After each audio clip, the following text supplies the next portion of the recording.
ৰংজুলিত আজি পুৱা একে সময়তে দুটা স্থানত দুখনকৈ পৰিত্যক্ত চুৰি বাইক উদ্ধাৰ। এই ঘটনাই অঞ্চলটোত চাঞ্চল্যৰ সৃষ্টি কৰে।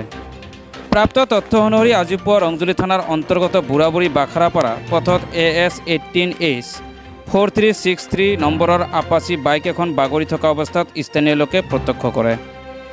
প্ৰথমতে প্ৰত্যক্ষদৰ্শীয়ে দুৰ্ঘটনাত পতিত হৈ বাইকখন পৰি থকা বুলি সন্দেহ কৰি বাইক চালকক বিচাৰে যদিও বাইকৰ কাষত কোনো লোকক নেদেখি ঘটনা সন্দৰ্ভত ৰংজুলি থানাত অৱগত কৰে।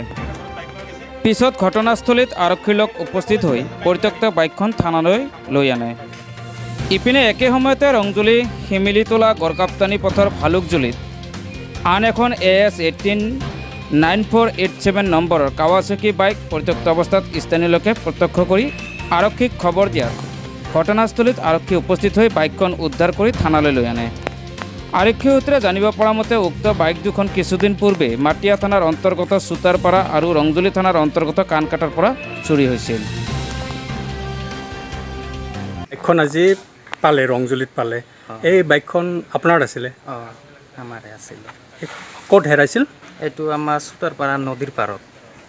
তাৰে পৰা কোনোবা দুৰ্বৃত্ত 5জন আহি মাৰধৰ কৰি টকা আৰু সোণৰ আংটি, মোবাইল, গাড়ীখন লৈ গুচি আহিছে। কিমান দিন হ'ল?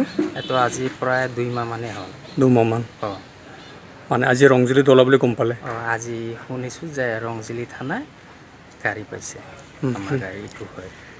হেৰাইছিল যে সেইটো থানাত জনোৱা হৈছিল নেকি? অঁ, এইটো আমি মাটিয়া থানাত জনাইছোঁ। আজি মানে বাইকখন চাব আহিছে? অঁ, আজি আমি বাইকখন চাব আহিছোঁ। বাইকখন হয় এইখনে? এইখন আমাৰে বাইক হয়। অঁ, এই কিমান আছিল নাম্বাৰটো বাইকৰ? নাম্বাৰটো 4363। 4363। অঁ।